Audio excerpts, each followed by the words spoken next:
చాలా కష్టం. ఎందుకు అనంటే ఈ రూల్స్ అండ్ రెగ్యులేషన్స్ అందరికీ భక్తులకే కాదు యాక్చువల్లీ. అది తెలియక మనము బియాండ్ రూల్స్ వెళ్తూ ఉండి లైఫ్‌ని అలా చేసుకుంటాం. ఏమీ అవ్వదు.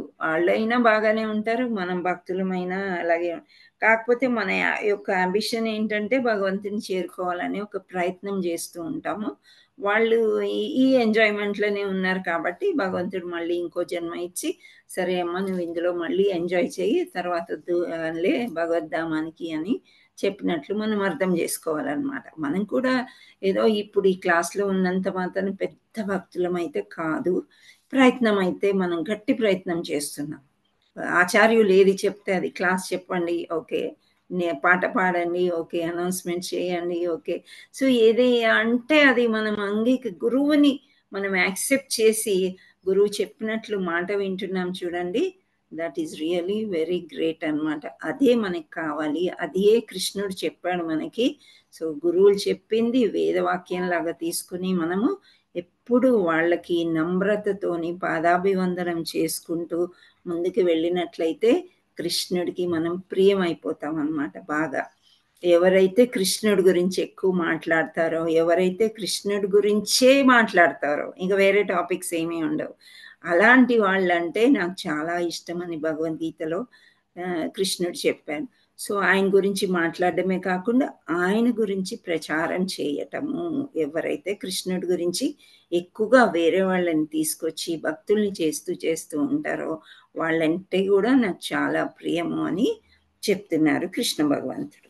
అయితే మనము ఇక్కడ ఒక టీచర్ అని అంటే ఒక రచయిత ఉన్నారు. సో, ఆయన మనకి పరంపరలో అంటే ఫస్ట్ మన గురువు ఎవరు అనంటే ఏమని చెప్తాం మనం? మన గురువు ఎవరు? ఇస్కాన్ గురువు ఎవరు? శ్రీల బంగారు ప్రభుపాద్. శ్రీల ప్రభుపాద్. శ్రీల ప్రభుపాదుల వారు. ప్రభుపాద్. సో, శ్రీల ప్రభుపాదుల వారి తర్వాత మనకి ఇంకో 5 గురువులు ఉంటారు. సో, ఆయన గురువు ఎవరు? ఆయన గురువు ఎవరు? ఎవరు అని మనం చూసుకున్నట్లయితే ఒక 5గురిని మనము ప్రార్థిస్తూ ఉంటాం నిత్యంగా. సో, అందులో ఒక గురువుది మనకి ఈరోజు పుట్టినరోజు. అది మనకి స్టోరీ అయిపోయిన తర్వాత మనము అది చూసుకుందాం. ఓకేనా? ప్రస్తుతానికి నేను ఒక పిక్చర్ చూపిస్తాను. ఇది మీ అందరి దగ్గర ఉంటే కూడా మీరు చూడవచ్చు. ఇక్కడ నలుగురినిచ్చారు. ప్రపాదుల వారిని ఇవ్వలేదు. సో, ఇందులో భక్తి వినోద శ్రీల భక్తి వినోద ఠాకూర్ అని అతను ఇక్కడ ఈతనన్నమాట. ఈయన యొక్క పుట్టినరోజు ఈరోజు. సో, అందరూ కూడా ఇస్కాన్ వాళ్ళు మధ్యాహ్నం 12 గంటల వరకు మళ్ళీ ఉపవాసం ఉండి అప్పుడు భోజనం చేస్తారన్నమాట. హరే కృష్ణ. సో, ఆయన చాలా రచనలు చేశారు. అంటే భగవంతుడి గురించి బాగా రచించారు. 18వ శతాబ్దం అంటే 18స్‌లో ఉన్నారాయన. సో, ఆయన గురించి మనం చాలా వివరంగా చక్కగా తర్వాత చెప్పుకుందాం. ఓకే. సో, 18వ అధ్యాయము ప్రలంబాసుర వధ. మళ్ళీ ఒక అసురుడు వచ్చాడనమాట. ప్రలంబాసురుడు. ఇప్పుడు మనం ఇంతకుముందు ఒక స్టోరీ చెప్పుకున్నాం. నిన్న ఎవరు చెప్పారు? శ్రావణి మాతాజీ. దవాణాలంను చల్లార్చుట అని అన్నారు. సో, అంతకంటే ముందు కాళీయ మర్దనం చెప్పుకున్నాం. సో, కాళీయుడు పెద్దగా రాక్షసుడు కాదు కానీ పెద్ద పామన్నమాట. సో, విషం కక్కుతూ సో, చాలా పెద్ద స్టోరీ. అవన్నీ కూడా ఇద్దరు అమ్మాయిలు చాలా బాగా చెప్పారు. సో, నెక్స్ట్ మనకి ఆ అగ్నిని చల్లారుస్తాడు కదా కృష్ణుడు. ఏమైంది? హవాగ్ని వచ్చేసింది బాగా అడవిలోకి. వచ్చేసినప్పుడు పిల్లలందరూ బాగా భయపడిపోయి అలా ఉన్నప్పుడు అగ్నిని చల్లార్చిన తర్వాత మళ్ళీ అందరు చక్కబెట్టుకొని చక్కగా ఇంకా ఎక్కడికి వస్తున్నారు? వృందావన అడవుల్లోకి. వేరే అడవుల్లోకి వెళ్ళిపోయారు ఆవుల్ని అన్నిటిని తీసుకొని. సో, అంతా చల్లబడిపోయిన తర్వాత చక్కగా రిటర్న్ వస్తున్నారనమాట. ఏంటి? ఘోరమైన అగ్నిని శమింపజేసిన తర్వాత చాలా ఘోరమైన అగ్ని అన్నమాట. వాళ్ళు చాలా భయపడిపోతారు పిల్లలంతా కూడా అందరూ. సో, ఆ అగ్ని నుండి శమింపజేసిన తర్వాత శాంతపరిచిన తర్వాత చల్లారిన తర్వాత శ్రీకృష్ణుడు బంధుమిత్ర గో వృషభ. గో వృషభ అంటే గోవులు అంటే గోవులు, వృషభాలంటే ఎద్దులు అన్నమాట. సో, వశ్చాలతో వత్సం అంటే కొడుకులు కూతుళ్ళు అన్నమాట పిల్లలు. సో ఆ యొక్క దూడలతోని పరివృత్తుడై మిత్రులతో సాగించబడుచు సదా ఆవులతో నిండి ఉండే బృందావనానికి ప్రవేశించాడు. సో ఇక్కడ బృందావనానికి వచ్చారనమాట, అగ్నిని అంతా చల్లార్చుకుని అవన్నీ. అగ్ని దావాగ్ని ఎందుకు వచ్చిందంటే అది ఆ టైంలో గ్రీష్మ ఋతువు అని చెప్తున్నారు. గ్రీష్మం అంటే చాలా వేడి, ఎండాకాలం అన్నమాట.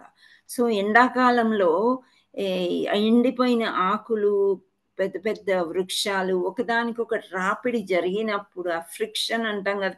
ఇప్పుడు రెండు రాళ్ళు చిన్నప్పుడు ఎప్పుడైనా మీరు ఆడుకుని ఉంటారు, రెండు రాళ్ళు గట్టిగా పట్టుకుని గట్టిగా ఇలా కొడితే ఏమొస్తుంది?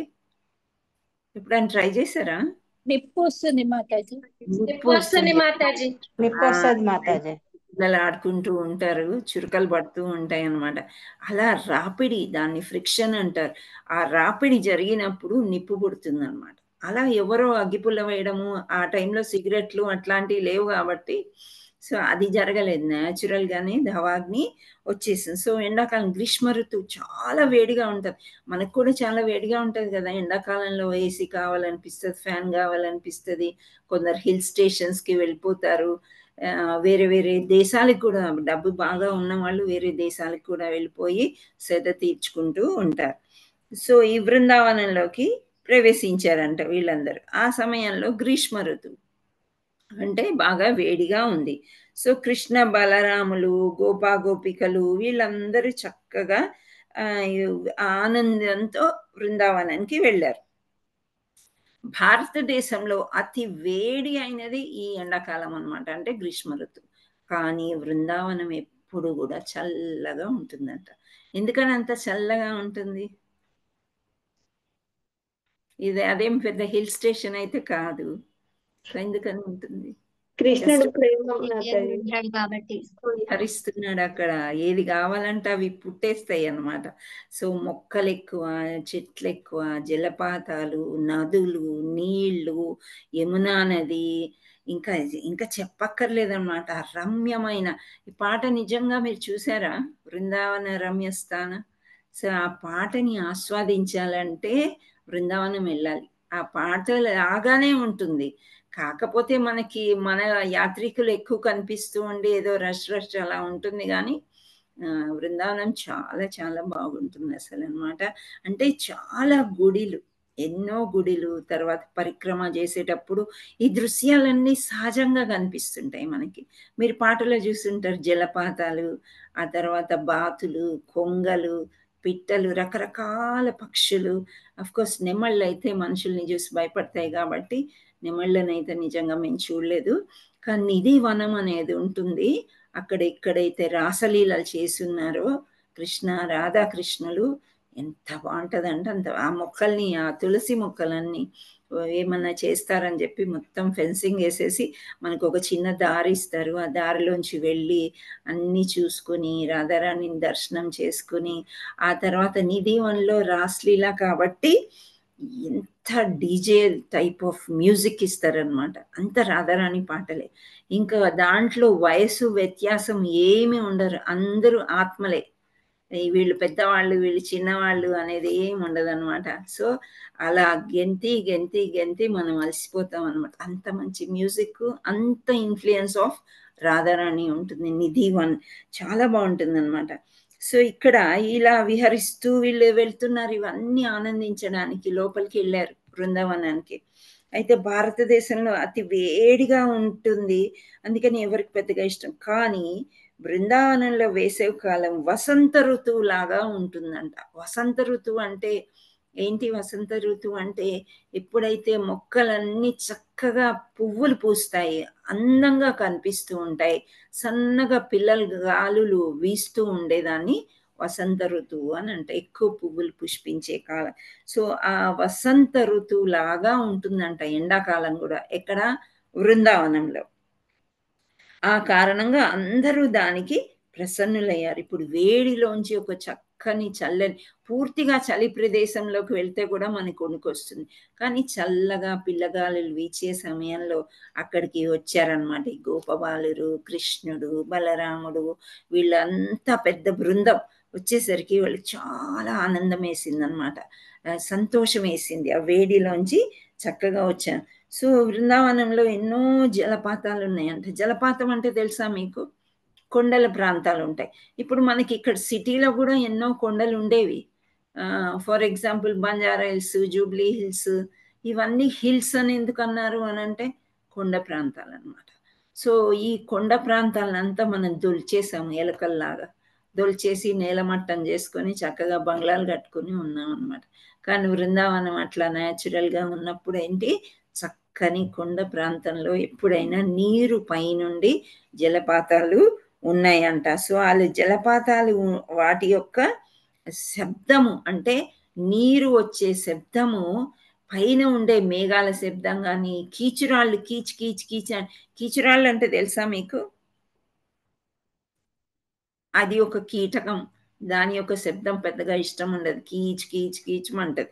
సో ఆ ధ్వనిని కూడా కప్పివేస్తుందంట. ఏంటి? జలపాతం యొక్క నీరు యొక్క శబ్దం అన్నమాట. సో నీరు పర్వతం ప్రవహించే కారణంగా వనమంతా సర్వదా పచ్చగాను సుందరంగా కనిపించేది. సో ఎండాకాలంలో నీరు లేకుండా పచ్చదనం పోయి గడ్డి ఎండిపోయి మొక్కలన్నీ ఆకులు రాల్చేసి ఒకలాగా కానీ బృందావనంలో అలా కాదనమాట. ఎందుకంటే నీటి కొరత అనేది లేదు. ఆ జలపాతాల నుండి ఆ కొండల మీద నుంచి వచ్చే నీరంతా కూడా సర్వదా పచ్చగా సుందరంగా ఉండేటట్లు చేస్తుంది. అది బృందావనం. సో ఇంత ఆహ్లాదకరంగా ఉన్న తర్వాత ఏమంటున్నారంటే సూర్యతాపం చేత గాని, గ్రీష్మకాల అధిక ఉష్ణోగ్రతల వల్ల గాని బృందావన వాసులకు ఏనాడు కలత కలగలేదు. సో బృందావన వాసులు ఎప్పుడు కూడా విసింకర్రలు పరిగెత్తడము వాటి కోసము, లేదా ఇంటి చుట్టూ తడిబట్ట కట్టుకుని ఉండడము, చల్లదనం కోసం మనం ఏమేమో చేస్తూ ఉంటాం. అవన్నీ అవసరం ఏది లేకుండా బృందావన వాసులందరూ కూడా చల్లగా ఉండేవాళ్ళంట. అయితే ఇక్కడ సరోవరాలు అంటే ఏంటి? చిన్న చిన్న చెరువులు అన్నమాట. మనము శ్యామకుండుకి జై, రాధాకుండుకి జై అని చెప్తూ ఉంటాం కదా. అంటే ఇలాంటి చిన్న చిన్న సరోవరాలు రాధమ్మ చెయ్యి కడిగిన ఒక సరోవరం లాగా అయిపోతుంది, ఆమె కాలు కడిగిన ఒక సరోవరం, కుంటల్లాగా అన్నమాట. చిన్న చిన్న చెరువులు, సరోవరాలు చాలా ఉంటాయి ఈ బృందావనంలో. సో ఆ సరోవరాలన్నీ కూడా పచ్చగడ్డితోని చుట్టబడి ఉండి చాలా ఆహ్లాదకంగా ఉంటాయంట. తర్వాత కుంజ ఉత్సవముల వంటి నానా రకాలైన పద్మాలు సరోవరాల్లో వికసించి ఉండేవి. సో ఎప్పుడైతే సరోవరాలు నీట్గా ఉండవో మొక్కలు అక్కడ పెరగడం కొంచెం కష్టం. కానీ ఇక్కడ చాలా చక్కగా నీట్గా జలపాతాలు కాబట్టి ఎప్పుడు ఫ్రెష్ వాటర్ వస్తూనే ఉంటుంది. ఈ సరోవరాల్లో నింపుతుంది కాబట్టి మంచి మంచి పద్మాలు అంటే లోటస్ ఫ్లవర్స్ వివిధ రకాలు ఇందులో పెరిగేవంట. అక్కడ వీచే వాయువు పుష్ప పొడిని గూడి వీచేది. ఇప్పుడు మనకి మల్లెపూలు ఇంట్లో తీసుకొచ్చాము, పెట్టాము భగవంతుడికి, ఇల్లంతా మంచి సువాసన వెదజల్లుతుంది. మంచి అగరొత్తులు తీసుకొచ్చాము, వెలిగించాము, చాలాసేపు వరకు మంచి సువాసన వస్తుంది. అంటే అగరొత్తి ఎక్కడుంది, పువ్వు ఎక్కడుంది, అక్కడికి వెళ్ళక్కర్లేదు. ఆ యొక్క గంధము గాలిలో కలిసిపోయి చుట్టూ చక్కగా విహరిస్తూ మనకి మంచి వాసన కలిగిస్తుంది అన్నమాట. సో బృందావనంలో అన్ని చక్కని మొక్కలు, ఎన్నో చెట్లు ఉన్నాయి కాబట్టి అవన్నీ చక్కని పువ్వులు పూస్తున్నప్పుడు ఆ పుప్పొడి అంతా ఎగిరి గాలిలోకి ఆ నీటి తుంపర్లు దేహాలకి తగులుతుంటే ఎంతో హాయిగా ఉండి ఆ పొడి వచ్చి చక్కని సువాసన వెదజల్లేదంట. తర్వాత యమునా తరంగాల నుండి, సరోవరాల నుండి, జలపాతాల నుండి, జలపాతం పక్కకి మనం ఉన్నట్లయితే సన్న తుంపర్లు, ఆ నీటి తుంపర్లు మన మీద పడుతూ ఉంటాయి అన్నమాట. సో మనం చాలా వేడిగా ఉంది, ఎండాకాలం ఉంది, సన్న తుంపర్లు మన మీద పడితే మనకి ఎంత హాయిగా ఉంటుంది కదా. సో అవన్నీ కూడా ఆహ్లాదాన్ని వీళ్ళు చాలా ఆనందించారనమాట. సో ఆ దేహాలకు తాకగా బృందావన వాసులు చల్లదనాన్ని అనుభవించారు కనుక వారికి గ్రీష్మ ఋతువు యొక్క ప్రభావమే తెలియదు. సో బృందావనం ఒక రమ్యస్థానం అని చెప్తున్నారు, రమ్యమైన స్థానం. అక్కడ పుష్పాలు ఎల్లప్పుడూ వికసించే ఉంటాయి. అక్కడ నానా రకాలైన అలంకృత లేళ్ళు ఉండేవి. సో లేళ్ళు ఇప్పుడు మనం రామాయణంలోకి వెళ్ళినట్లయితే రామాయణం ముందుకెళ్ళడానికి ఒక జింక కారణం కదా, అవునా కదా? సీతాదేవి ఎస్ మాతాజీ. ముఖ్య ఎందుకు కారణం మాతాజీ అది జింక. యా, చాలా ఇంపార్టెంట్. ఎందుకు అంటే బంగారు వర్ణంతో ఉండే జింక ఉండదు అని ఎంత చెప్పినా రామలక్ష్మణులు లేదు, అదేదో డిఫరెంట్ గా ఉంది, నాకు కావాలి అని. అలాగే ఇక్కడ బృందావనంలో రకరకాల జింకలు, జింక పిల్లలు చిన్నగా ఉన్నప్పుడు చాలా ముద్దుగా ఉంటాయి. వాటి యొక్క కళ్ళు జింక కళ్ళు అంటారు కదా, సో ఆ కళ్ళు చాలా మధురంగా చూడడానికి ఎంతో ఆనందంగా అనిపిస్తుంది. సో ఇలాంటి జింకల్ని చిన్నపిల్లలు పట్టుకొని, ఇప్పుడు మనకి జింకలు కష్టం కానీ మేక పిల్లలు, గొర్రె పిల్లలు ఇట్లాంటివి ఉంటే పిల్లలు పట్టుకుంటారు. ఏవి లేకపోతే పిల్లి పిల్లలు, కుక్క పిల్లల్ని కూడా పిల్లలు ఏంటంటే వాళ్ళకి ఏది డేంజర్, ఒక పులి పిల్ల వచ్చినా వాటిని పట్టుకొని ఆడుకుందాం అనుకుంటారు. ఇది డేంజరు, ఇది క్రూర మృగము, ఇది సాత్వికము అని వాళ్ళకి ఏం తెలియదు అనమాట. సో అలా సో ఈ లేళ్ళు, ఈ జింకలు చాలా ఫాస్ట్గా పరిగెత్తుతూ ఉంటాయి. సో అవి మనిషి అలజడి తెలియగానే పరిగెత్తడానికి ప్రయత్నం చేస్తూ ఇటు అటు పరిగెత్తుతుంటే చాలా అందంగా ఉందంట. సో ఆ రమ్యస్థానం అని ముందే చెప్తా, ఆ లేళ్ళు పరిగెత్తుతూ ఉండేవంట అలంకృతంగా. అంటే వాటి యొక్క చర్మము రకరకాలుగా చాలా అందంగా ఉండేదన్నమాట. సో బంగారు వర్ణంతో, కొన్ని బ్రౌన్ కలర్లో, అలా రకరకాలుగా ఉండేదన్నమాట. భ్రమరములు అంటే ఏంటి? హనీ బీస్ అన్నమాట. అని సౌండ్ చేసుకుంటూ తామరపు చుట్టూ తిరుగుతూ ఉంటుంది అనమాట. అయితే తామరపు నడిబొడ్డున తేనెని ఆస్వాదిస్తాయి, జంకారాలు అనమాట. సో ఈ భ్రమరాల యొక్క జంకారాలు చాలా కనిపించేవంట. ఇంకా కోయిలలు తప్పకుండా ఉంటాయి. ఇంత మంచి వాతావరణం అన్నప్పుడు కోయిలలు ఉంటాయి. కోయిలలు మామూలుగా ఉండవు కదా, కూస్తూ ఉంటాయి. సో కోయిల కూతలు మంచి గానం చేసేవంట. సో ఆనందనిధి అయిన శ్రీకృష్ణుడు అగ్రజుడైన బలరాముతో ఇతర గోపబాలులతో గోవులతో కూడి ఈ వాతావరణంలో ఆనందించాలనే ఉద్దేశంతో వేణు ఊదుతూ, ఇప్పుడు ఒక మంచి స్థలానికి మనం వెళ్ళాము, సరే బాగుంది బాగుంది బాగుంది అనుకొని మూవ్ అవ్వం కదా, అక్కడ ఉండాలనిపిస్తుంది కాసేపు. అంటే కృష్ణుడి యొక్క ఆర్ట్ ఏంటి అంటే వేణు ఊదడం అన్నమాట. సో ఆ ఫ్లూట్ ఊదుతూ ఉంటే అసలు మామూలుగా మనకి కృష్ణ కాన్షియస్ హౌస్ ప్రోగ్రామ్స్ కానీ ఎనీ ప్రోగ్రామ్ గుడిలో కానీ జరిగినప్పుడు ఆ డ్రమ్స్ బీటింగ్, మృదంగం అవన్నీ బీట్ చేసి కర్తాలు వాయించినప్పుడు అసలు ఎవరికి కాలు అనేది నిలవదన్నమాట, నృత్యం చేయాలనిపిస్తుంది, అంత మంచి గానం. అలాంటి శ్రీకృష్ణుడే వేణువు ఊదుతున్నాడంటే ఇంకా గోపపాలురు ఎలా ఉంటారు, ఇంకా ఆడడం మొదలు పెట్టారంట. సో జింకలకి చాలా ఇష్టమైపోయింది, పక్షులు, చెట్లు ఇంకా పరమానంద భరితం అయిపోయాయి. అవన్నీ కూడా ఆడుతూ తలలు ఊచుతూ, ఎప్పుడైతే ఇలా ఊపుతాయో చెట్ల గాలి చల్లగా వీస్తుందన్నమాట. సో ఈ వాతావరణం ఆనందించాలని వీళ్ళందరూ వెళ్తున్నారు. రమ్యమైన బృందావన అరణ్యంలో ప్రవేశించారు. నెమలిపించాలని పోలిన పుష్పాలు కలిగిన చెట్లు, చిగురు ఆకులను తాకుతూ వారు నడిచారు. ఇప్పుడు మనం మామూలుగా మొక్కలు కనిపిస్తే మనకి ఎందుకో ఆ చల్లని ఆహ్లాదకరమైన స్పర్శ చేయాలనిపిస్తుంది ఆకుల్ని. గమనించారా మీరు ఎప్పుడైనా? అండ్ ఒక్కొక్కసారి మనం ఈ బార్డర్స్ వేస్తారు కదా కొన్ని పార్కుల్లో, అవన్నీ తెంపుకుంటూ వెళ్తాం. ఏంటి అంటే అది మనకు కావాలి అని, కానీ మనం అలా చేయకూడదు అనమాట. కానీ వీళ్ళు ఏం చేశారు, తెంపడం కాకపోయినా అవన్నీ తాకుతూ చక్కగా ఆ పత్రాల్ని, ఆ కొమ్మల్ని, చిగురు ఆకులని, మెత్తగా ఉంటుంది కదా, సో వాటిని తాకుతూ నడిచారంట. వారంతా పుష్పమాలల్ని ధరించారు. ఇప్పుడు కొన్ని పుష్పాలు ఉంటాయి దారం లేకుండానే దండగట్టచ్చు, మీరు ఎప్పుడైనా ట్రై చేశారా? ఎస్ మాతాజీ. రాధాకృష్ణ పువ్వులు అంటారు, ఎరుపు రంగులో ఇంత గ్రీన్ కాడ ఉంటది, చక్కగా జడలాగా అల్లి అల్లి మనం చేసేయచ్చు అనమాట. ఇంకా నూరువరాల పుష్పాలు అంటారు, వాటిని కూడా ఒక దాంట్లో ఒకటి పెట్టుకుని చక్కగా మాల తయారు, పూలు కూడా వస్తాయి మాతాజీ. మొగలి పువ్వు కూడా జడ వేసుకుని చెయ్యొచ్చు. సో అలా వారంతా ఏం చేశారు, చక్కగా ఈ అడవిలో, అందుకని కృష్ణుడికి చూసారా రకరకాల పువ్వులు వేస్తారు, మల్లెపూ దండ, ఇంకా లిల్లీ పూల దండ ఇవి మంచి సువాసన వస్తున్నాయి. అవి మాత్రమే వెయ్యరు. కృష్ణుడికి అడవి పువ్వులు అంటే చాలా ఇష్టం. సో యశోదమ్మ ఏం చేసేదంటే రకరకాల పువ్వులు, వివిధ రంగులు అన్నమాట. ఏ రంగు పువ్వైనా, ఎలాంటి పుష్పమైనా కొంచెమైనా సువాసన వస్తుంది వాటి నుండి. సో అడవి పువ్వులన్నీ తెంపుకొని చక్కగా పుష్పమాలలు చేసుకొని ధరించుకున్నారంట వాళ్ళందరూ కూడా. ముఖ్యంగా కృష్ణుడే ఎక్కువ ధరిస్తాడు. అందరు తెచ్చి కృష్ణుడికే వేస్తూ ఉంటారు.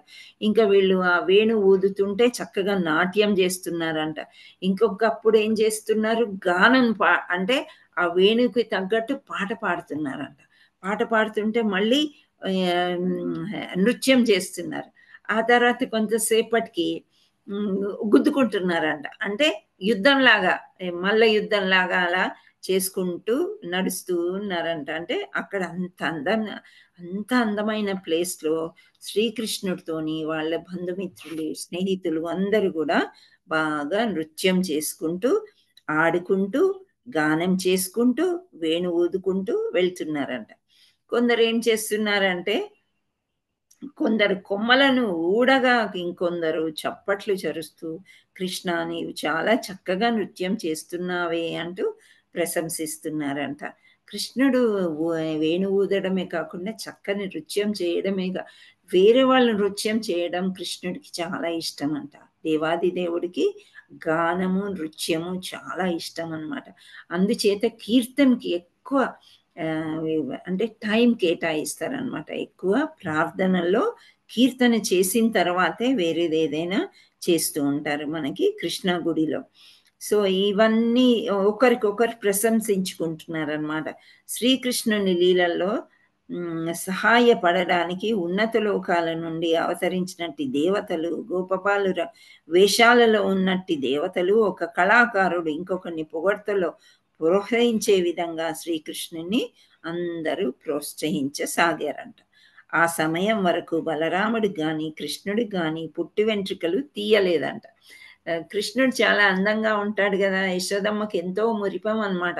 ఎప్పుడు చూసినా నల్లతాళ్ళు చేతులకి కాళ్ళకి కడుతూ ఉంటుంది, నా కొడుకు దిష్టి తగిలిపోతుంది అని చెప్పేసి. సో వీళ్ళిద్దరిని చాలా అల్లారు ముద్దులుగా పెంచుకున్నారు కాబట్టి పుట్టి వెంట్రుకలే తీయలేదు వాళ్ళకి.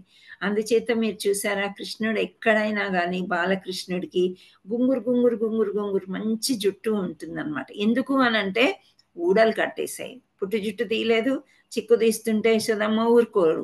సో అందుచేత అలా ఉన్న జుట్టు అలా ఉందంట అతని జుట్టు.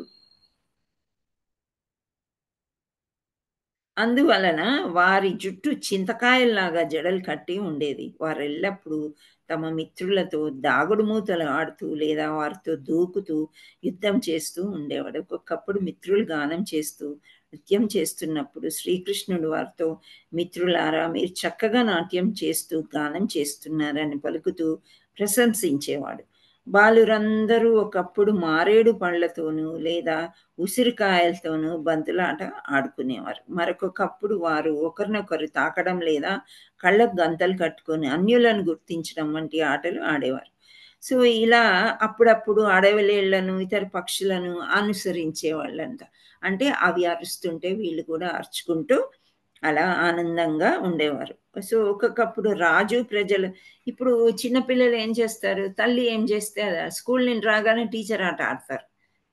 తర్వాత ఇంట్లో గురువులు అవి ఇవి అన్ని పట్టుకొని పిడతలు వేసుకొని అన్నం వండినట్టు, పప్పు చేసినట్టు, కూర చేసినట్టు, తల్లి వేషంలో తండ్రి వేషంలో. సో వీళ్ళు ఇక్కడ ఏం చేస్తున్నారు, రాజుగారి వేషంలో కొంతసేపు ఆటలు ఆడుకుని రాజు ప్రజల్లాగా ఇంకా రకరకాలుగా వీళ్ళు ఆడుకునేవారంట. ఈ ఆటలన్నీ కూడా చక్కగా ఆడుకుని ఈ రకంగా కృష్ణ బలరాములు తన మిత్రులతో కలిసి నానా రకాల ఆటలు ఆడుకుంటూ నదులు, పర్వతాలు, సరస్సులు, చక్కని వృక్షాలు, ఫల పుష్ప భరితమైన అద్భుతమగు పూతోటల్లో కూడిన బృందావన ఆహ్లాదకర వాతావరణంలో విహరించసాగారు. ఒకసారి బాలురందరూ తమ ఆటల్లో మునిగి ఉండగా ప్రళంబాసురుడని అసురుడు బాలరామకృష్ణులని ఎత్తుకుపోవాలని కోరికతో వారి మధ్య చేరాడు.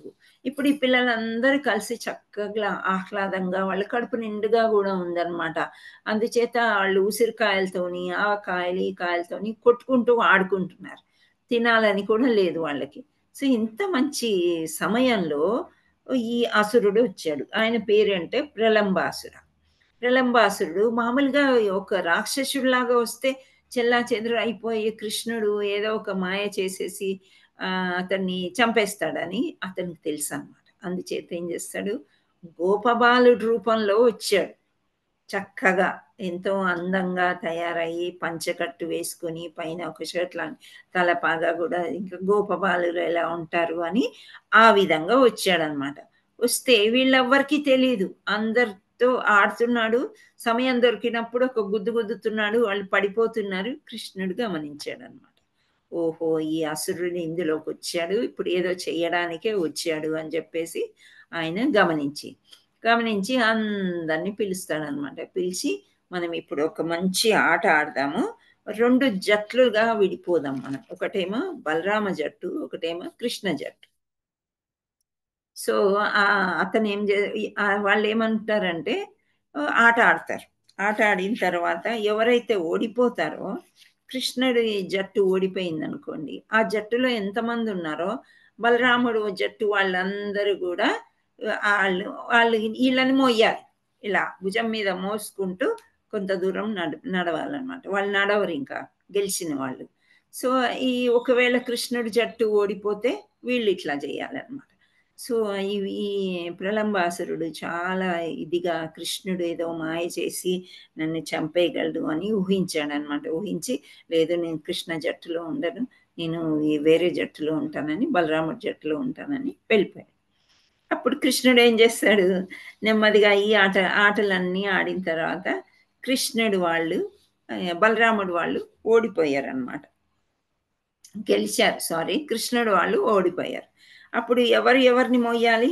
కృష్ణుడు జట్టు ఓడిపోయింది, బలరాముడి జట్టు గెలిచింది. ఎవరెవరిని మోయాల్సి వస్తుంది?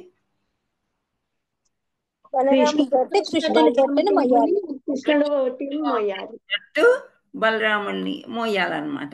ఓకే, బలరాం జట్టు వాళ్ళని మోయాలి. సో ఈ ప్రలంబాసుడు ఏం చేస్తాడు, నేను బలరాముడిని మోసుకెళ్ళిపోయి అక్కడెక్కడో తీసుకెళ్ళి ఏదైనా చెయ్యొచ్చు అని చెప్పేసి ఒక ప్లాన్ వేస్తాడు అనమాట చక్కగా. సో కృష్ణుడి జట్టులోకి వచ్చాడు ఆయన తర్వాత ఇవన్నీ ఆలోచించి. సో అప్పుడు బలరాముడిని తీసుకెళ్తాడు. చిన్నపిల్లని మోయాలంటే కొంచెం కష్టమే కదా, అదే ఏజ్ వాళ్ళకి. సో బలరాముడు చాలా బలంగా బరువుగా అయిపోతాడు అనమాట. బరువుగా అయిపోతే అప్పుడు ప్రలంబాసురుడు, అమ్మో నేను మోయలేకుండా ఉన్నాను, ఈయన చాలా బలశాలి ఉన్నాడు అని చెప్పేసి కొంత దూరం వెళ్ళిన తర్వాత పెద్దగా ఆయన ఒరిజినల్ సైజ్ అనమాట. అంటే అసురుడు ఎలా ఉంటాడు, చాలా పొడవుగా, లావుగా, బలశాలిగా, నల్లగా అలా ఉంటారు కదా, అలా అయిపోయేసరికి బలరాముడికి ఆశ్చర్యం వేస్తుంది. కృష్ణుడికి తెలుసు ఇవన్నీ. బలరాముడు, ఓహో నువ్వు ఇట్లాంటివాడువా అని చెప్పేసి, నువ్వు రాక్షసుడువా, మమ్మల్ని చంపడానికి వచ్చావని మన చక్కగా ఇట్లా భుజం మీద ఇలా కాళ్ళు వేసుకుని కూర్చున్నాను కదా, జుట్టు తల తొందరగా దొరుకుతుంది. సో పిడికిలి గట్టిగా బిగించి తల మీద ఒక గుద్దుతాడు అనమాట. గుద్దేసరికి రక్తం కక్కుకొని అక్కడే పడి చనిపోతాడు అన్నాడు ప్రలంబాసురుడు. అంటే బలరాముడు వధించాడు ఎవరిని? ప్రలంబాసురుడు. ఆయన్ని వధించాడు అనమాట. సో ఆయన కింద పడిపోతాడు. అప్పుడు వీళ్ళందరి జట్టులో వాళ్ళందరూ పరిగెత్తుతారనమాట. పరిగెత్తి, ఓహో ఇలా ఉందా, మల్ల యుద్ధంలో పరాజితులైన వాళ్ళు ఇట్లా చేయాలి ఈ గేమ్ అని చెప్పేసి ఎలాగైతే మా రాక్షసుడైతే చనిపోయాడు. సో సుధాముడు, వృషభుడు మున్నగు వారు కూడినట్టి బలరాముని జట్టు ఈ పోటీలో విజేతలయ్యారు. అప్పుడు కృష్ణుని జట్టు వారు తమని వీపులపై బండీరావణం తిప్పవలసి వచ్చింది. పరాజితుడైన దేవాది దేవుడు శ్రీకృష్ణుడు శ్రీధాముని మోయవలసి వచ్చింది. భద్రసేనుడు వృషభుని మోయసాగాడు. గోపబాలుడు వేషంలో ఉన్న ప్రలంబాసురుడు ఆ ఆటను అనుకరిస్తూ బలరాముని తన వీపు పైన మోసాడు. ప్రలంబాసురుడు మహాదానవుడు. గోపబాలురందరితోని శ్రీకృష్ణుడే మహాశక్తిశాలి అని అసురుడు అంచనా వేశాడు. శ్రీకృష్ణుడు తప్పించుకోవడానికి ప్రలంబాసురుడు బలరాముని దూరంగా తీసుకుని పోయాడు. సో ఇదంతా ఇలా జరిగిపోయిందనమాట. ఇదేమిటి అకస్మాత్తుగా ఈ వాహనం పూర్తిగా ఇలా మారిపోయాడు అని అతడు చకితుడయ్యాడు. కానీ వెంటనే తనని చంపే ఉద్దేశంతో అసురుడు దూరంగా తీసుకుపోతున్నాడని బలరాముడు అర్థం చేసుకున్నాడు. వెంటనే అతడు స్వర్గరాజు రజాయుధంతో పర్వతాన్ని కొట్టిన విధంగా తన బలమైన పిడికిలతో అసురుని శిరస్సు మీద గట్టిగా కొట్టాడు. బలరాముడు పిడికిలి పోటుకు అసురుడు తల పగిలి పాములాగా విగత జీవుడై క్రింద పడి నోటి నుండి రక్తం కక్కుకున్నాడు. నేలరాలుతున్నప్పుడు ప్రలంబాసురుడు గొప్ప ధ్వని చేశాడు. ఇంద్రుని వజ్రాయుధ ఘాతకానికి మహాపర్వతం పడినట్లుగా ఆ శబ్దం తోచింది. బాలురంతా ఆ ప్రదేశానికి పరిగెత్తుకుంటూ వెళ్ళారు. అక్కడ కనిపించిన భయానక దృశ్యానికి చకితులై వారంతా బాగు అని బలరాముని ప్రశంసించారు. సో బలరాముడు గట్టిగా గుద్ది అతన్ని చంపేశాడు, వధించేశాడు. కాబట్టి అందరూ పిల్లలు అంత సౌండ్ వచ్చిందనమాట. ఆయన పడిపోయేసరికి ఇప్పుడు ప్రాణం పోయింది, నిలబడలేక చేతగా ఉండలేడు కదా. సో పడిపోయేసరికి పెద్ద చప్పుడు వచ్చింది. ఆ చప్పుడుకి పిల్లలంతా పరిగెత్తుకుంటూ వచ్చి చూసి బలరాముని అందరూ ప్రశంసించారనమాట. సో తలుస్తూ వారంతా అప్పుడు అతన్ని ప్రేమతో ఆలింగనం చేసుకున్నారు. అందరూ అభినందన వర్షం కురిపించారు. దివిలోని దేవతలు పరమ సంతుష్టులై బలరాముని మీద పుష్ప వృష్టి కురిపించారు. ప్రలంబాసుని వంటి మహాదానవుణ్ణి వధించినందులకు వారందా బలరాముని స్తుతించి అభినందనలు కూడా తెలిపారు. సో ఇదొక షార్ట్ స్టోరీ అన్నమాట, చిన్న స్టోరీ. ప్రలంబాసుర వధ అను దశమస్కందంలోని 18వ అధ్యాయానికి భక్తి వేదాంత భాష్యము సమాప్తము. సో నెక్స్ట్ ఇక్కడ ఒక చిన్న స్టోరీ ఉంది, అది 19వది. ఏం చెప్తున్నారు అని అంటే ఇక్కడ దవానాల పానము అని అన్నారు. అంటే ఇక్కడ దవానాలు అని అంటే మళ్ళీ కూడా మంటలు. సో ఇది ఏమవుతుంది ఇక్కడ అంటే కృష్ణ బలరాములు తన మిత్రులతో కలిసి ఈ విధంగా లీలలు నెలకొని ఉన్నప్పుడు గోవులు తమను పట్టించుకునేవారు లేకపోవడంతో ఇష్టం వచ్చినట్లు చర్చిస్తూ తృణలోభంతో దట్టమైన అరణ్య భాగంలోనికి ప్రవేశించాయి. సో ఒక్కొక్కప్పుడు మనం ఈ వీళ్ళని ఎందుకు పంపించారు, చిన్న చిన్న పిల్లల్ని అంత 5 సంవత్సరాలు నిండగానే గోవుల్ని కాయమని చెప్పి అలాంటి వర్క్ ఇస్తారనమాట ఇక్కడ వ్రజభూమిలో, బృందావనంలో. సో ఆ పిల్లలందరూ చక్కగా ఎంజాయ్ చేస్తున్నారు, మంచిగా వాతావరణం బాగుందని చెప్పి. సో ఈ గోవులన్నీ ఏమనుకున్నాయి, ఇక్కడ పచ్చగడ్డి అయిపోయింది, మనం తినేసాం కదా, ఇంకొంచెం దూరంలో మంచి గడ్డి దొరుకుతుంది మనకి, సరే వీళ్ళెవరు మనల్ని పట్టించుకోవట్లేదు కదా అని అన్నీ అటు వెళ్ళిపోయాయంట. మేకలు, గోవులు, వృషభాలు ఒక అడవి ప్రాంతం నుండి వేరొక చోటుకి ప్రయాణిస్తూ ఈషుకాటం అని తెలియబడే అరణ్యాన్ని చేరుకున్నాయి. అడవి పచ్చగడ్డితో నిండి ఉందంట, అందుకే అవి లోభానికి గురి అయినాయి. పచ్చగా మెరుస్తుంది అన్నమాట, మెరిసేసరికి వీటికి చాలా కడుపు నిండా ఆహారం దొరుకుతుంది అని అవి అటు వెళ్ళిపోయాయి. సో అక్కడికి వెళ్ళిన తర్వాత ఏమైంది, కానీ అవి అక్కడికి చేరగానే దావాగ్ని చెలరేగింది. మళ్ళీ ఇక్కడ గ్రీష్మ ఋతువే కదా, ఎండాకాలం. సో బాగా మంటలు వచ్చేసినాయి అన్నమాట. మంటలు వచ్చేసరికి ఆవులు గోవుల్ని గాంచక గోపబాలు, ఇక్కడ ఆవులు మేకలు వీళ్ళ ఆటలోంచి కొంచెం అటు ఇటు తిరిగి చూసేసరికి అంత వనం ఖాళీగా ఉందన్నమాట, బృందావనం. ఆవులు లేవు, మేకలు లేవు. సో పిల్లలందరూ చూసి అయ్యో అవన్నీ ఎక్కడికి వెళ్ళిపోయి, మనం వాటిని ఇంటికి తీసుకెళ్ళాలి కదా, ఇంటికి తీసుకెళ్ళి పాలు పితకాలి, అమ్మ నాన్న ఏమంటారో అని భయపడిపోయి ఏం చేస్తారు, పిల్లలు కూడా మళ్ళీ ఆ ఆవు యొక్క గిట్టలు ఉంటాయి కదా, వాటి యొక్క అచ్చులు ఎక్కడెక్కడ ఉన్నాయో అని వాటిని ఫాలో అవుతూ వెళ్ళేసరికి అక్కడ దావాగ్ని. అంబా అంబా అంబా అని ఆవులు అరుస్తున్నాయి, దూడలు అరుస్తున్నాయి. పిల్లలు హే కృష్ణ, నువ్వే కదా మాకు ఇప్పుడు ఆదిదేవుడవు, నువ్వు ఇప్పుడు దాకా మమ్మల్ని బాగా కాపాడావు, నువ్వు కాపాడగలవు, ఇక్కడ ఇలా ఉంది అని చెప్పి ఇక్కడ ఏమన్నారు, కృష్ణ కృష్ణ అని బలరాముడు ఎంతో శక్తిమంతులు, ఈ దావానాల జ్వాలలలో మేము తప్తమైపోతున్నాం, అయితే ఎప్పుడైతే పిల్లలందరూ పరిగెత్తి ఈ మేకల్ని ఆవుల్ని చూడ్డానికి వెళ్ళారో వాళ్ళు భయపడిపోతారు. వాళ్ళకి మృత్యువు ముందుకు కనిపిస్తుంది అనమాట. మృత్యువు అయిన తర్వాత ఏమవుతుంది, ఒక ఫోటో ఫ్రేమ్ చేసి ఒక దండేస్తాం కదా, సో అలా వర్ణిస్తున్నారు ఇక్కడ.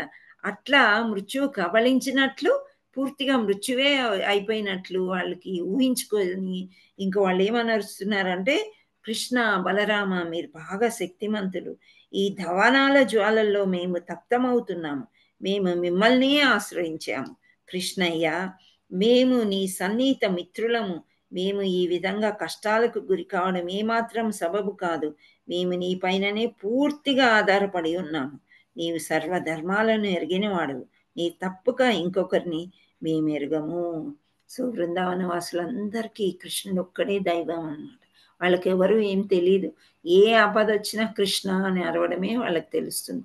సో కృష్ణ బలరాముని అంటున్నారు, మీరు ఇప్పటి వరకు మమ్మల్ని చాలా బాగా కాపాడు, ఈ అగ్నిలో మేము ఆహుతి అయిపోయేటట్టున్నాము మేము ఈ జంతువులు, సో ప్లీజ్ తొందరగా రండి అని వాళ్ళు అరుస్తున్నారనమాట. అరిచేసరికి దేవాది దేవుడు తన మిత్రుల విన్నపం మామూలుగా చేసుకోవడంగా శరణాగతి పొందుతున్నారు వాళ్ళు.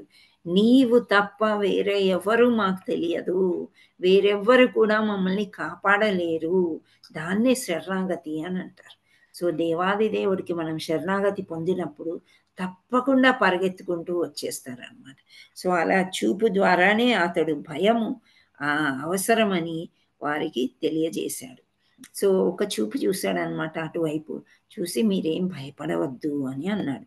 అప్పుడు ఆ పరమ యోగీశ్వరుడు దేవాది దేవుడు శ్రీకృష్ణుడు దవాగ్ని జ్వాలలను వెంటనే పానం చేసేసాడు. ఆ విధంగా గోప పానం చేసేయడం అంటే చల్లార్చేయడం అనమాట. ఇంతకుముందేమో నోరు తెరిచి నోట్లోకి తీసేసుకుంటాడు అగ్నినంతా. సో ఇక్కడ చల్లార్చేసి ఆ విధంగా గోపబాలురు గోవులు ఆసన్నమైన ప్రమాదం నుండి బయటపడ్డారు. భయంతో వాళ్ళందరూ దాదాపు స్పృహ తప్పిపోయారు. స్పృహ ఎందుకు తప్పిపోయారంటే మంటలు చెలరేగేటప్పుడు చాలా పొగ వస్తుంది. ఆ పొగ ఒకటి, వాళ్ళు మృత్యువుని ఆల్రెడీ చూసేసాం, ఇంక అయిపోయింది మన పని అనుకున్నా, భయంతో స్పృహ తప్పిపోయారనమాట. సో తప్పిపోయి ఉన్నారు. కానీ తిరిగి స్పృహ వచ్చి కళ్ళు తెరవగానే తాము కృష్ణ బలరాములు గోవులతో పాటు తిరిగి భాండీవ వనంలో ఉన్నట్లుగా వారు తెలుసుకున్నారు. సో బృందావనం పక్కనే ఉంటుంది భాండీవనం కూడా. ఎన్ని వనాలు ఉంటాయి అంటే అసలు ఎంతో గడ్డి ఇట్లా మొలిచి ఉంటుంది, సన్న దారి ఉంటుంది. అక్కడెక్కడో దూరం ఒక గుడి ఉంది, మీరు ఇక్కడికి ఈ గుడికి వెళ్ళకండి, బస్సు ఎక్కాలి రండి అన్నప్పుడు ఎవరో ఒకరో ఇద్దరో ఉంటారు కదా, అది కూడా చూసేద్దాం మరి మళ్ళీ రాలేం కదా అని ఒక గ్యాంగ్ అటు వెళ్ళిపోయింది అనుకోండి, పూర్తిగా తప్పిపోతాం అన్నమాట. ఇప్పుడు ఇక్కడ జరిగింది అదే. సో భాండీవనంలోకి వెళ్ళిపోయినాయి ఆవులు పచ్చగడ్డి చూసి, ఈ పిల్లలు కూడా అందులోకి వెళ్ళిపోయారు.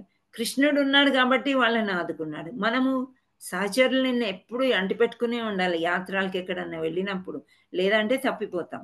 సో వాళ్ళు అలా స్పృహ తర్వాత వాళ్ళకి స్పృహ వచ్చినప్పుడు తెలుసుకున్నారు ఏంటంటే వాళ్ళ యొక్క గోవులు వృషభాలు దూడలు మేకలు వాళ్ళు అందరు కూడా భాండీవనంలో ఉన్నట్లుగా వాళ్ళు దవనాలం నుండి తాము పూర్తిగా బయటపడడం, గోవులు రక్షించడం చూసి వారి ఆశ్చర్యచకితులయ్యారు. శ్రీకృష్ణుడు సాధారణ బాలుడు కానే కాదు, అతడు ఏ దేవతయో అని వారు రహస్యంగా అనుకున్నారు. సో వాళ్ళతో తోటి స్నేహితుడు కదా, చిన్న పిల్లవాడు, అయినా కానీ వీళ్ళని రక్షించాడంటే అప్పుడు డెఫినెట్లీ అనుకోవాల్సి వస్తుంది. సో ఆయన ఏదో ఒక దేవత అయి ఉండొచ్చు అని వాళ్ళు సాయంకాలం కాగానే కృష్ణ బలరాములు గోపబాల గోవులతో కూడి వేణువులు ఊతూ బృందావనానికి తిరిగి ప్రయాణమయ్యారు. వ్రజంలో వారు ప్రవేశించగానే గోపికలు పరమానంద భరితులయ్యారు. కృష్ణుడు అరణ్యంలో ఉన్నప్పుడు వారు రోజంతా అతని గురించే తలపోసేవారు. అతని వియోగంలో వారికి క్షణకాలమైన యుగం అంటే ఒక 12 ఏళ్ళంట లాగా తోచేది.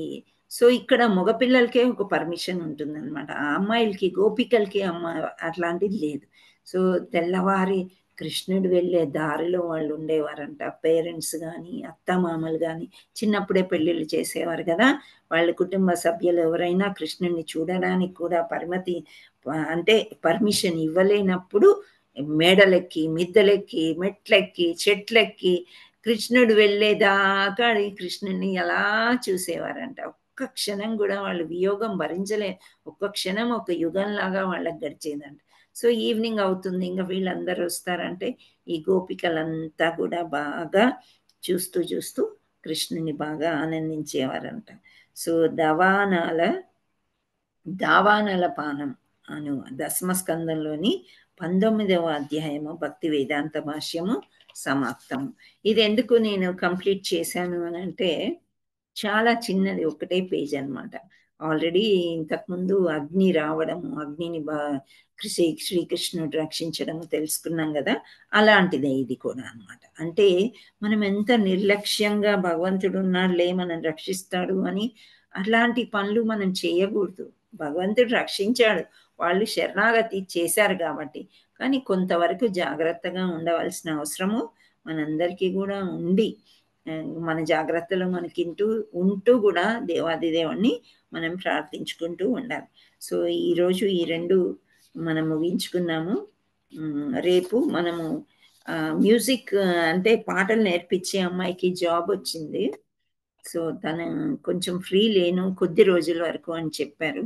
సో మనము శరద్ ఋతు వర్ణనము అనేది నెక్స్ట్ ఉంది, 20వ అధ్యాయము. రేపు చాలా పెద్దది అది. కొంచెం ప్రయత్నం చేద్దాం, కంప్లీట్ అవుతుందేమో సాటర్డే.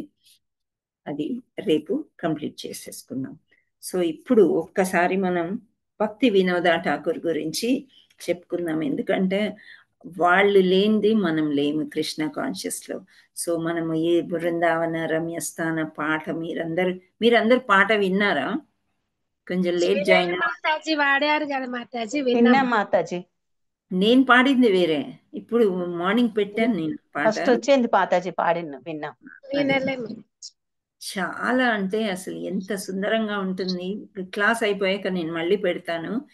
ఆ యొక్క వనాలు, నెమలి పించాలు అవన్నీ అందరు చూడవలసింది. యూట్యూబ్లో ఉంటుంది. ఒకసారి మీరు ఇక్కడ చూశాక మళ్ళీ యూట్యూబ్లో మీరు చూసుకోవచ్చు. ఒక్క నిమిషం నాకు టైం ఇవ్వండి. I will bring the matter of వినోద ఠాకూర్.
హరే కృష్ణ.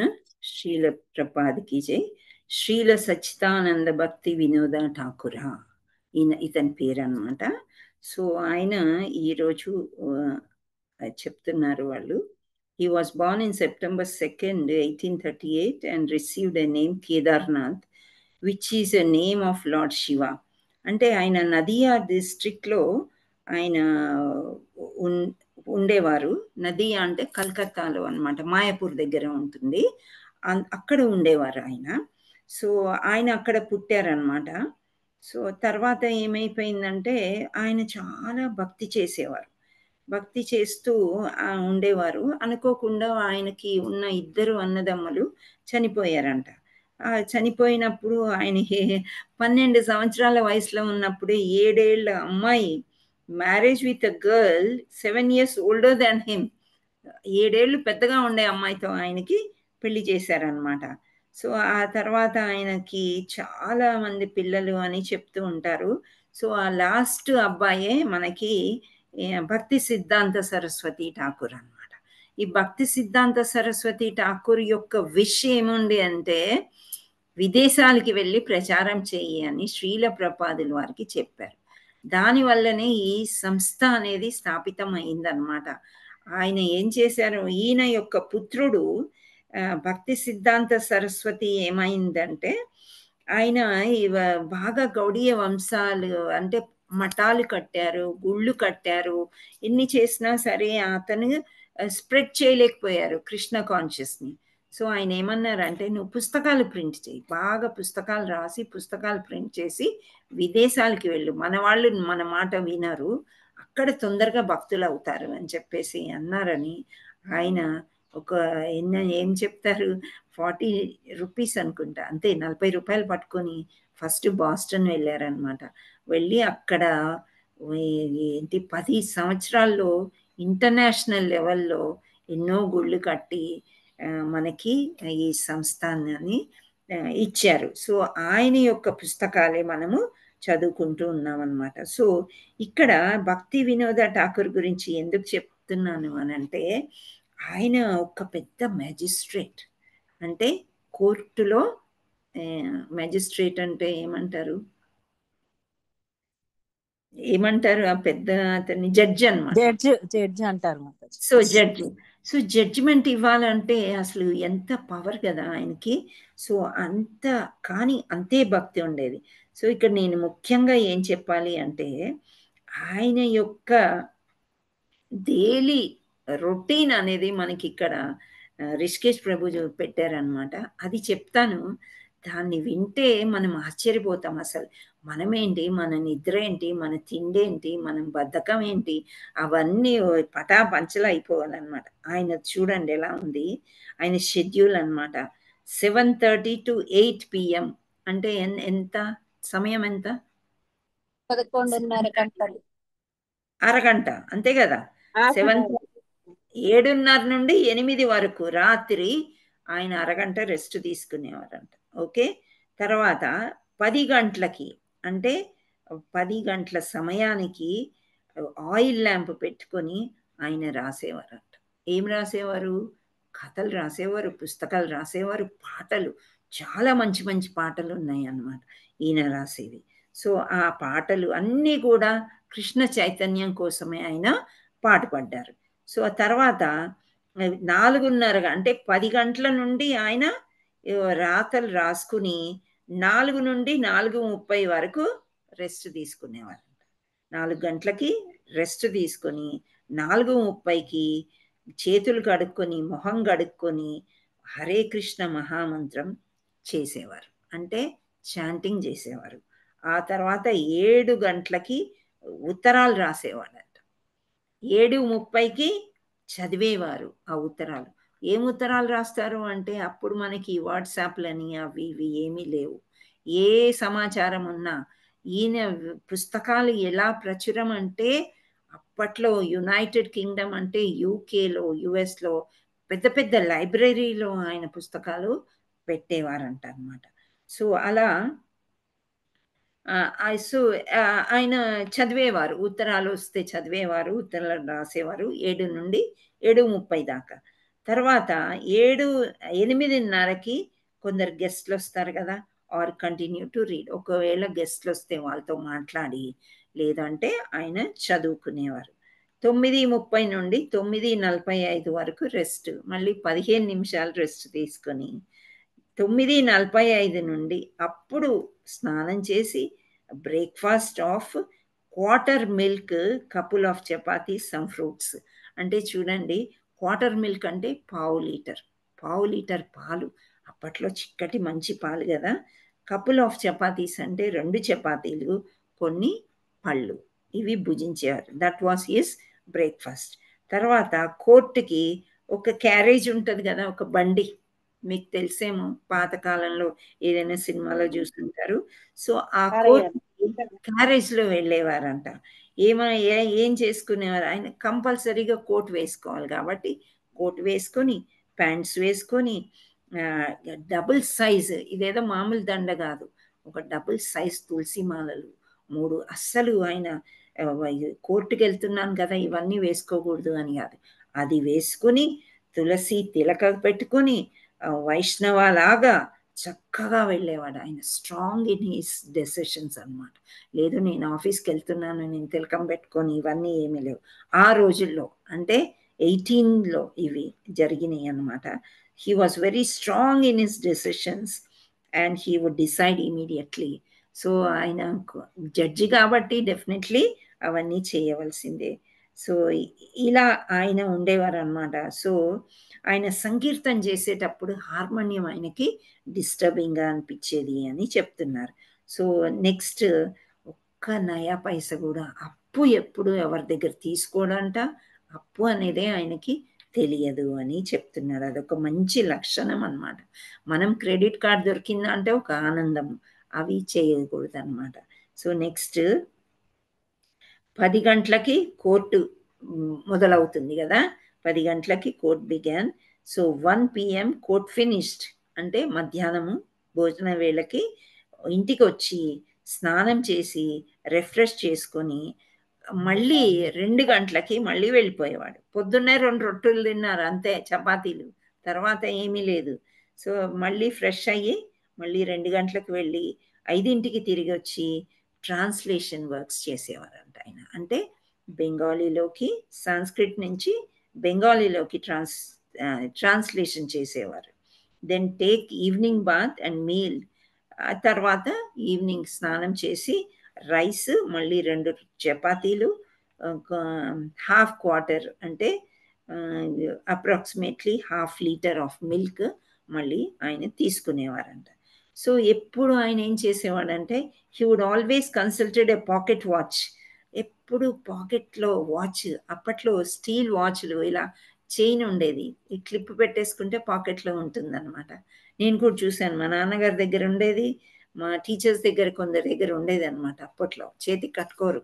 సో అలాంటి వాచ్ మెయింటైన్ చేస్తూ నిమిషం అకౌంటబిలిటీ, అంటే ఆయన లెక్కించుకొని ఆ ప్రకారంగానే నేను నడవాలి అనేది, అంత డిసిప్లిన్డ్ పర్సన్ లాగా ఉండేవాడు. మళ్ళీ ఆయన ఎన్ని భాషలు మాట్లాడేవారు? Bengali, Sanskrit, English, Latin, Urdu, Persian, Oriya, ఇన్ని భాషలు అనమాట. ఇన్ని భాషలు నేర్చుకున్నాను. ఆయనకి సంతానం ఎంతమంది అది నీకు తెలుసా? 10 మెంబర్స్ అనమాట. సో ఈ 10 మెంబర్స్ని ఎప్పుడు చూసుకున్నారు, ఎప్పుడు భార్యకి అంటే ఇంటి గురించి తెలుసుకున్నారు, చూశారు, మళ్ళీ ఈ రచనలు ఎప్పుడు చేశారు అంటే ఒక ఆశ్చర్యకరమైన విషయం అన్నమాట ఇది. మళ్ళీ కూడా చైతన్య ప్రభు గురించి తెలుసుకుని ఆయన ఎక్కడెక్కడ ఉన్నారు, ఎక్కడ పుట్టారు, ఏంటి, ఆయన సంకీర్తన ఏంటి, అన్నీ వెలికి తీశారు ఆయన. వెలికి తీసి బాగా రచనలు చేస్తూ తర్వాత మంచి మంచి పాటలు కూడా రాశారనమాట. So as with all the wonderful personalities we have touched on, there are so many things that can be said to glorify such incredible devotees. But just to keep this book in perspective, we are just trying to give a taste. So ఒక పుస్తకం నుంచి సేకరించి ప్రభుజీ పంపించారు. So మీరు ఇక్కడ ఉన్నారు కదా, మీకు కూడా కొంచెం షేర్ చేసుకుందామని అనుకున్నాను నేను. సో ఆయన యొక్క పుత్రుడు ఎవరంటే భక్తి సిద్ధాంత సరస్వతి ఠాకూర్ అన్నమాట. సో ఈ పుత్రుడే మనకి శ్రీల ప్రభుపాదుల వారికి గురువు అన్నమాట. ఇక్కడ మీరు చూడండి, ఇతను వినోద ఠాకూర్ ఇక్కడ, ఆ తర్వాత భక్తి సిద్ధాంత సరస్వతి అన్నమాట. మీకు కనిపిస్తుందా? ఎస్ మాతాజీ కనిపిస్తుంది. ఓకే. ఆ తర్వాత ఈయన యొక్క విష్ శ్రీల ప్రభుపాదుల వారు మనకి ఇస్కాన్ అనే సంస్థని స్థాపించారనమాట. సో అందుచేత ఈరోజు ఆయనని తలుచుకోవడం అనేది చాలా ముఖ్యమని చెప్పి మన ఆచార్యులందరూ చెప్పారు, మనము ఏదో కొంత చెప్పుకున్నాము. అయితే ఇప్పుడు ఒక ఆచార్యులు, ఒక టీచర్ ఉన్నారు, ఆ టీచరు వాళ్ళ స్కూల్లోనే పిల్లల్ని చదివిస్తూ వాళ్ళకి చదివిస్తూ చేయొచ్చు, అది బాగుంటుంది కదా, అంటే ఎగ్జాంపుల్ లాగా కూడా ఉంటుంది. కానీ అంతకంటే బెస్ట్ టీచర్స్, నాకంటే బెస్ట్ వాళ్ళు ఉన్నారు అని ఆయన నమ్మారనమాట. సో నమ్మి జగన్నాథ్ బాబాని గురువుగా చేశారు వాళ్ళ పుత్రుడికి. ఆయన గురువు అవ్వలేదు, దీక్ష ఇవ్వలేదు. జగన్నాథ్ బాబా అంట ఎవ్వరికి దీక్ష ఇవ్వరంట. ఆయన భక్తి ఆయన చేసుకుంటారు. చాలా పరంపరలో చాలా గొప్ప వ్యక్తి ఆయన. సో ఆయనకి చాలా సపర్యలు చేయించారు కొడుకుతోని.